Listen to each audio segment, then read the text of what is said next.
The DNA model proposed by Watson and Crick has been discussed,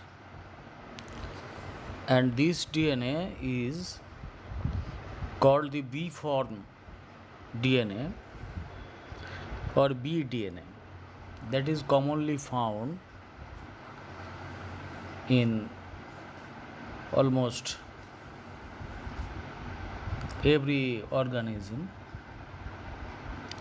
but its structural variants are also present. And I told you that DNA is crystallized first to find out its uh, composition and structure. There are other forms of aDNA and zDNA. The A form, it is favored in many solutions that are relatively devoid of water. In 70 to 75% ethanol, if DNA is placed and dehydrated to a little extent, then aDNA is formed. The DNA is still arranged in a right-handed double helix, but the rise per base pair is 0.23 nanometer. That means 2.3 angstrom, and the number of base pairs per helical turn, in the B form, the number of base pairs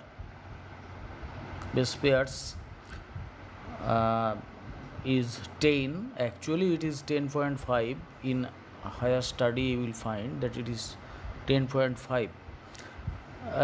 In your books it has been written as 10 per base pair, and hence the distance between two adjacent bases is 3.4 angstrom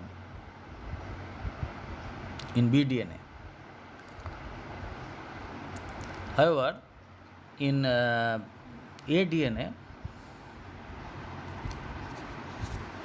the distance between the base pairs, between two adjacent base pairs, is 2.3 angstrom, and there are 11 base pairs per helical turn in comparison to 10 base pairs in bDNA. That means for a given DNA molecule, if it is transformed from B form to A form, the A form will be shorter and have a great diameter. When it becomes shorter, its diameter increases. It has a greater diameter, and the reagents used to promote such crystallization of DNA tend to dehydrate it. I talked about ethanol. It dehydrates the bDNA to transform it into aDNA, and this dehydration leads to a tendency for many DNAs to crystallize in the A form. However, there is another form of DNA, that is Z form DNA, zDNA. There are 12 base pairs per helical turn with a rise of 0.38 nanometer per base pair. The DNA backbone means sugar phosphate backbone, takes a zigzag appearance. Certain nucleotide sequences fold up into left-handed Z helices. Up to now, the aDNA and bDNA are both right-handed helices, but here in case of Z DNA, these are left-handed helices. And this is I will give you a clear picture where you will find the manner in which the Z form is created. This is because you consider the two rungs, two sugar phosphate backbones of the complementary strands, and from each backbone the bases are attached at a distance perpendicularly to each sugar phosphate backbone. And if for any reason the bases are turned in such a way, suppose you have a book in your hand, the front page of which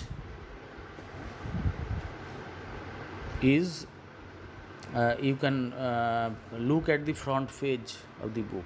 Now hold the book with two hands and turn it to the other side so that the front page gets to the other side and the back page comes to the front side. And this way, if the bases are twisted, then the sugar phosphate backbone also becomes zigzag in appearance. So I will give you two pictures which will clearly demonstrate why Z DNA is formed. But the reason of forming these different kinds of DNAs were not known, but now it has been discovered that the aDNA and bDNA are of enormous importance in some cases. zDNA tracts may play an unidentified role in the regulation of the expression of some genes or in genetic recombination. While discussing those chapters, I will be discussing those once again, the role of aDNA or zDNA. However, in your books there are other forms of DNA I find, cDNA,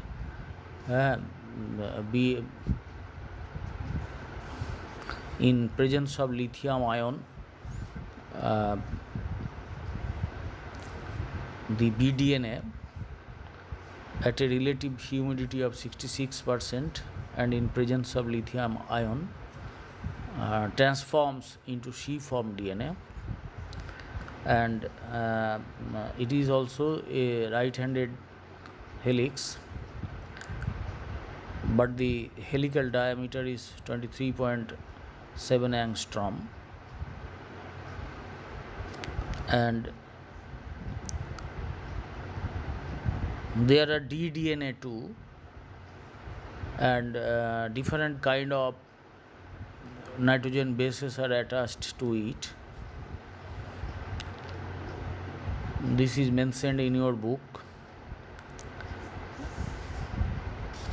And there are eDNA too, and in some books there is a chart of different kinds of DNA with their characteristics. You will know these for your competitive examinations. However, now I will go to the palindrome structures.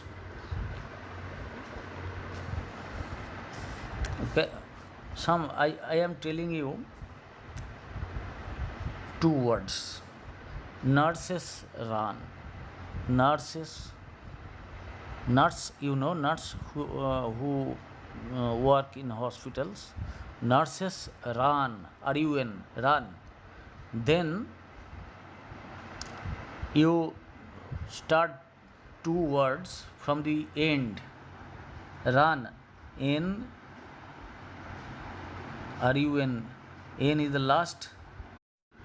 A rather common type of sequence found in DNA is a palindrome. What is a palindrome? A palindrome is a word or phrase or sentence that is spelled identically, reading forward or backward. Two examples I am giving you. Suppose nurses run or rotator. You rewrite these words from the last to forward, from the last letter to the first letter, and same thing will be formed. That is why it is the mirror image of the first words. Rotator, if it is written in such a manner, the last letter is written first, then O, then A, and this way it will again form rotator. That means it is also the mirror image of the first word. Likewise, nurses run. Here also the same case happens. This term is applied to regions of DNA in which there are inverted repetitions of base sequence with twofold symmetry occurring over two strands of DNA. I will give you a figure which will illustrate. Actually, it is a mirror repeat of one strand, and there is a particular unusual DNA structure also that is known as H-DNA. It is found in polypyrimidine or polypurine tracts that also incorporate a mirror repeat within the sequence. One simple example is a long stretch of alternating T and C residues. A novel feature of H-DNA is the pairing and intertwining of three strands of DNA. Hence, up to now, we have known about double helical structure. Now it is the helix is formed with three strands. It's a triple helix. This triple helical DNA forms spontaneously only within long sequences containing only pyrimidines or only purines in one strand. Two of the three strands in the H-DNA triple helix contain pyrimidines and the third contains purines. The attached picture will illustrate this.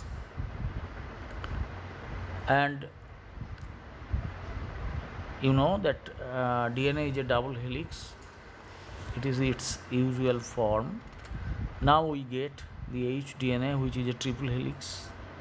In some DNA virus, the DNA is single helix. So, single stranded DNA, no double helix is formed. And sometimes DNA are hybridized with an RNA to form the double helix. These are very interesting chapters, but we will know about them at a later stage. Some DNA binding proteins are there that are arranged as palindromes, and the sequences that form the H-DNA are found within regions involved in the regulation of expression of a number of genes in eukaryotes. So, HDNA has a definite function known to us.